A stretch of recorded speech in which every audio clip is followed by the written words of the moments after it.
সকলোকে মই সামৰি লৈছোঁ।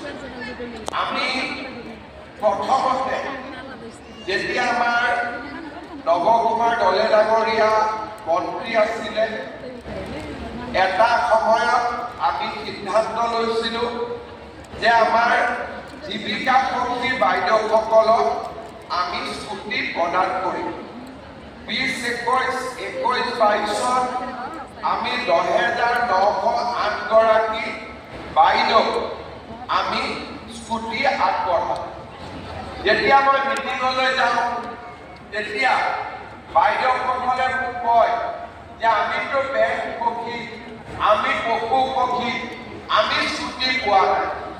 তেতিয়া মই বুজিলোঁ, গুৱাহাটীত আহি মই খবৰ ল'লোঁ যে জীৱিকা সখীক আমি দিলোঁ, কিন্তু বাকী কমিউনিটি কেডাৰখিনিক আমি স্কুটি নিদিলোঁ। কিন্তু সকলোৱে কষ্ট সমানে কৰে, হয়নে নহয়? মই ঠিক কথা কৈছোনে নাই? কষ্ট সকলোৱে কৰে, কিন্তু আমি আধাক দিলোঁ, আধাক নিদিলোঁ। মোৰো মনটো বেয়া লাগিলে যে কথাটো অলপ ভুল হৈ গ'ল।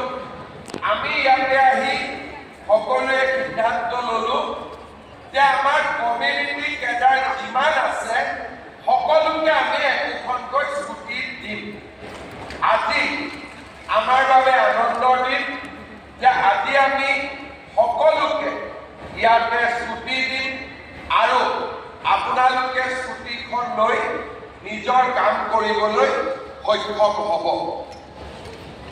আপোনালোকে জানে যে আমি মহিলা সবলীকৰণৰ ওপৰত আটাইতকৈ গুৰুত্ব দিছোঁ।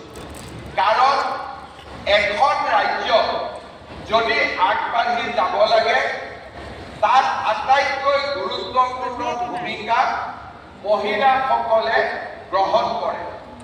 আৰু সেইকাৰণে আমি মহিলাসকলক শক্তিশালী কৰিব খুজিছোঁ আৰু তাৰ কাৰণে আমি কেইবাটাও নতুন নতুন আঁচনি মহিলাসকলৰ বাবে গ্ৰহণ কৰিছোঁ।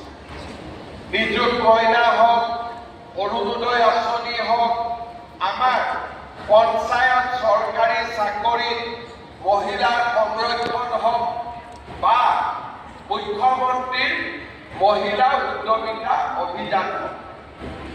আমি বিচাৰিছোঁ যে আমাৰ ঘৰখন যেতিয়া পৰিচালনা হয় তাত যাতে মহিলাসকলৰ মন্তব্যটো ঘৰত গুৰুত্ব সহকাৰে লোৱা হয়। আৰু কেতিয়া গুৰুত্ব সহকাৰে ল'ব, যেতিয়া মহিলাসকলক আমি সবলীকৰণ কৰিব পাৰিম। আজি